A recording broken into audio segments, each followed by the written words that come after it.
En Colombia, de acuerdo a la Ley 43 de 1990, se dictamina que el revisor fiscal debe ser un contador público profesional, y en el caso de México se da vía libre de que sea cualquier persona, siempre y cuando no tenga ningún grado de consanguinidad con los administradores de la sociedad y ni ser accionista superior al 25% del capital social.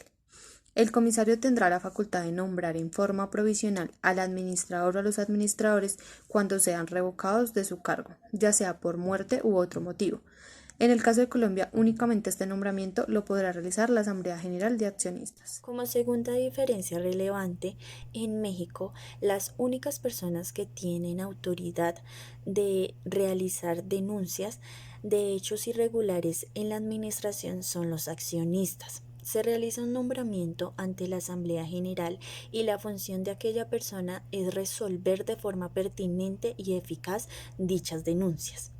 En la jurisprudencia, el comisario no tiene responsabilidad fiscal, sino que su única función es vigilar la sociedad ante los socios que la integran.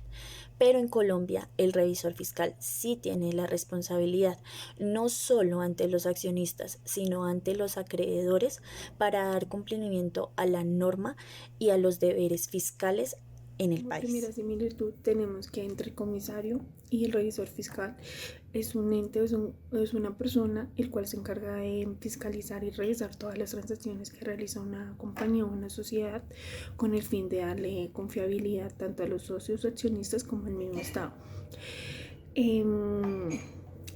No solamente a ellos, sino también a las personas que requieran información, eso para realizar cualquier tipo de trámite de créditos, que normalmente es cuando piden información como estados financieros o demás.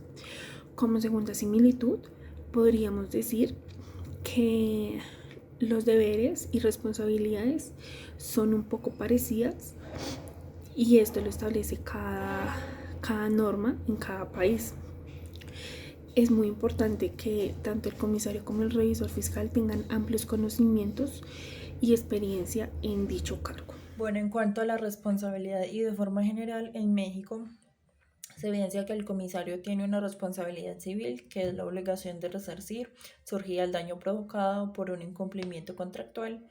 Habitualmente se cumple mediante el pago de una indemnización de perjuicios, también una responsabilidad legal que se deriva directamente de la ley, una responsabilidad penal que se concreta en la imposición de una pena, que bien puede ser privativa de la libertad o de otros derechos, pudiendo también consistir dicha pena en una multa pecuniaria.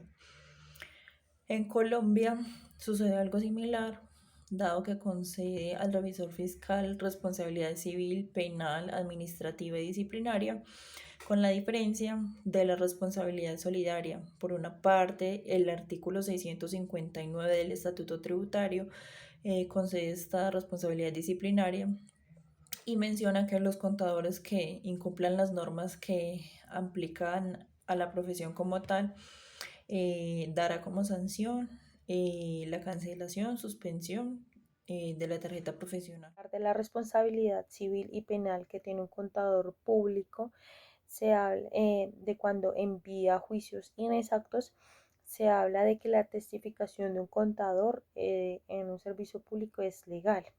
Eso quiere decir que todo eso pasa salvo que exista un contrario que tenga pruebas.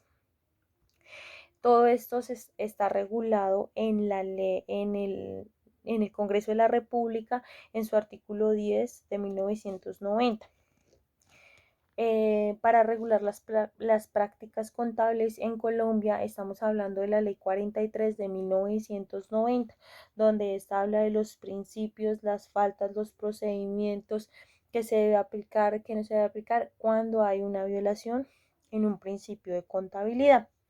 En el caso de México, México tiene un código de ética profesional en el Instituto Mexicano de Contadores Públicos. Este tiene sus normas, el cumplimiento, los principios y demás, todas las responsabilidades que tiene un contador para ese país.